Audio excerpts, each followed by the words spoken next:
আসসালামু আলাইকুম প্রিয় বন্ধুরা, কেমন আছেন সবাই? আশা করছি সবাই অনেক অনেক ভালো আছেন। আজকে আপনাদের সামনে নিয়ে আসলাম ছুরি শুটকির ভুনা সুন্দর একটি রেসিপি। দেরি না করে চলুন দেখে নেওয়া যাক রেসিপিটি। ছুরি শুটকিগুলো আমি ছোট ছোট সাইজে কেটে নিয়েছি, এগুলোকে এখন ভেজে নিতে হবে। এখানে আমি 100 গ্রাম ছুরি শুটকি নিয়েছি। শুটকিগুলোকে এখন ভালোভাবে ভেজে নিচ্ছি, দেখতে পাচ্ছেন।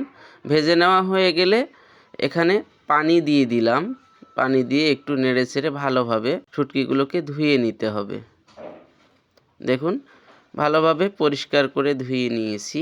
চলুন এখন রান্নার দিকে যাওয়া যাক।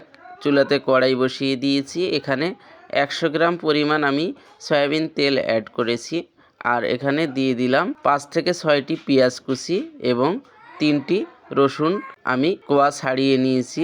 রসুনের কোয়া এবং পেঁয়াজগুলোকে অ্যাড করে নেড়েচেড়ে ভেজে নিতে হবে।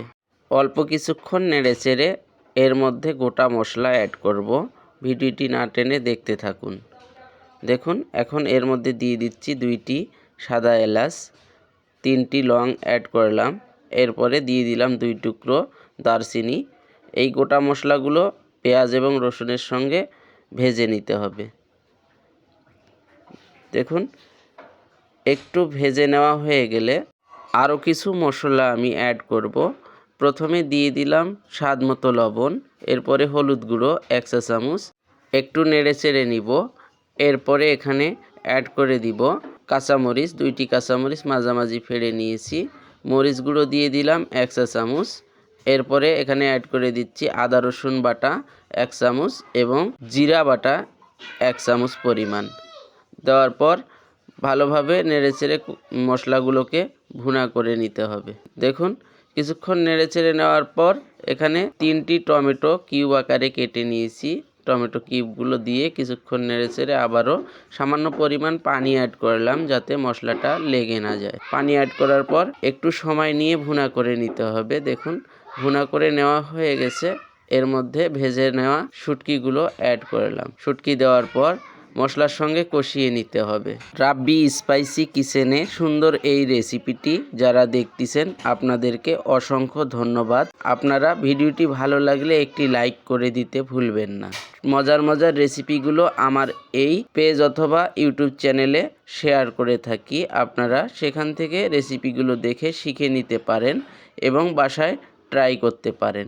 দেখুন মশলার সঙ্গে ভালোভাবে কষিয়ে নেওয়া হয়ে গেছে। এখন পরিমাণ মতো পানি অ্যাড করব, যাতে সিদ্ধ হয়ে যায় শুটকিগুলো। দেখুন পরিমাণ মতো পানি অ্যাড করলাম, একটু নেড়েচেড়ে এরপরে উপর দিয়ে সামান্য পরিমাণ ধনিয়া পাতা কুচি অ্যাড করব। ধনিয়া পাতা কুচি দেওয়ার পর ঢাকনা দিয়ে ঢেকে আমি রান্না করে নিব 5 থেকে 7 মিনিট। দেখুন ফিরে আসলাম 5 থেকে 7 মিনিট পর। রান্নাটি আমার প্রায় সম্পূর্ণ হয়ে গেছে। সামান্য পরিমাণ ঝোল আমি কমিয়ে নিব। আপনারা চাইলে এরকম রাখতে পারেন। যেহেতু আমি ভুনা ভুনা করব, এজন্যই একটু নেড়েচেড়ে ভুনাটা সম্পূর্ণ করে নিলাম। দেখুন এখন বাটিতে উঠিয়ে নিয়েছি। রান্নাটি কত সুন্দর হয়েছে। A to Z রেসিপিটি আপনাদের সঙ্গে শেয়ার করলাম। কেমন হলো অবশ্যই কমেন্ট করে জানাবেন।